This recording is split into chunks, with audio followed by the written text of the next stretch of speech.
if you decide that it is time for the two of you to take that relationship to the next level and buy a new home together, join me as I walk you through some considerations that you should probably take into account before deciding to buy a home with your special someone.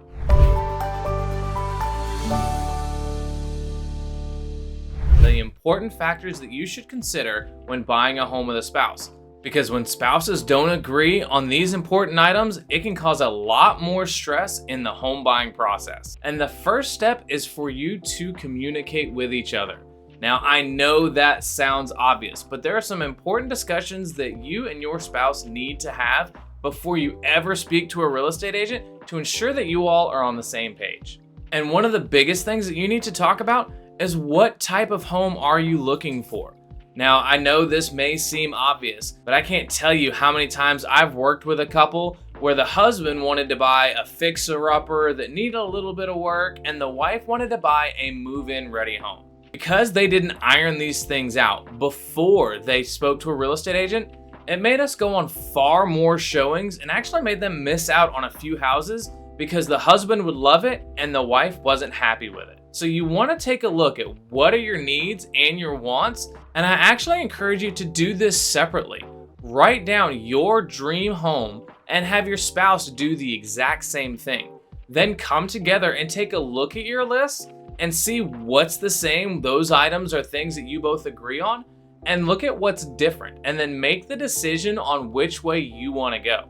The other thing that you guys may want to take a look at and make sure you're in agreement on is how much money you're comfortable putting down for a down payment. You also want to take a look at how much home can you afford. Look at your monthly budget with whoever in your family does the budgeting, and then decide how much room do you have in your budget to make a monthly mortgage payment. Making decisions like this ahead of time will make the process a lot easier to decide on which home is the right home for you. You're also going to want to consider what kind of school district you're going to be in. Do you want a place out in the middle of nowhere in the country, or are you looking for something that's a little bit more in the city? One example of what can happen when you guys aren't really sure on what you want is I had a couple back in 2021. Great couple. I loved working with them. But the husband really wanted a pool in the backyard. The wife really wanted lake access with a lake in the backyard. So I don't know if you realize this, but it's very difficult to find a home that has both a pool and a lake in the backyard. We were actually able to find one with both a pool and a lake in the backyard, but that was after probably 50 showings and 9 months of looking. So it is possible, and you can make your process a lot easier by having that communication with each other and settling on what you guys are looking for in a home. The next thing is going into preparing to buy a home together. One thing that you both want to do is both of you go ahead and take a look at your credit scores and income, because as you're applying for a pre-approval, it may make more sense for one of you with a good credit score and a good income to apply for the home and not apply for the loan together. If you're not looking for a home that's well above your budget, this can be a good opportunity because one, it'll help the person who is applying for the loan build credit over time, but it'll also free up the credit of the person who isn't on the loan, and it'll free them up for more car loans or whatever else they want to do with their credit. But not everybody can do that, so take a look at your credit scores, take a look at your incomes, and decide maybe if it's better for one person to get a loan or if you should both get a loan together.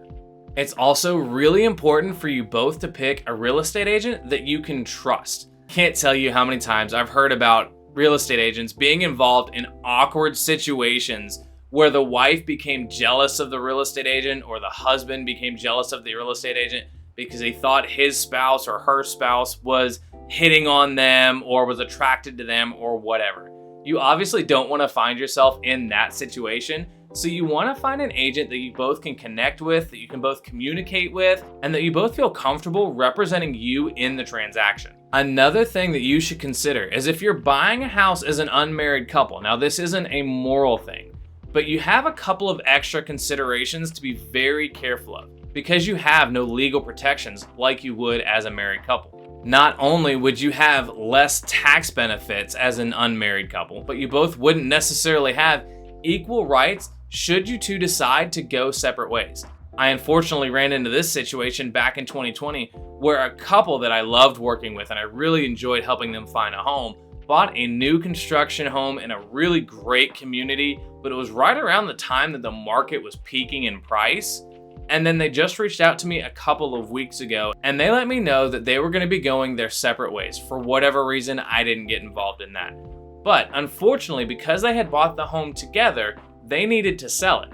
Well, they bought the home at the peak, and then 5 or 6 months later, after prices had come down, they were going to put it on the market and try and sell it. Not only were they going to have to pay a real estate agent's commission to sell this property, but they also were in a new construction community, which means they were going to be competing with all of the other new construction homes that the builder was building in that area. And the builders had started offering incentives where they were offering $10,000 or $15,000 towards the buyer in closing costs. So they really didn't have a good option to sell that property unless they were willing to take a significant loss in the amount of money they've had, or if they could find a renter for the property. After you've taken all of these factors into consideration, if you decide that it is time for the two of you to take that relationship to the next level and buy a new home together, I encourage you to click the link in the description to schedule a free moving strategy call with me. Even if you aren't in the South Carolina Midlands, I have a network of agents across the country that I can put you in touch with that I know are going to take care of you. My name is Sean Nichols with eXp Realty, and if you enjoyed this video, YouTube thinks you're going to enjoy this video next.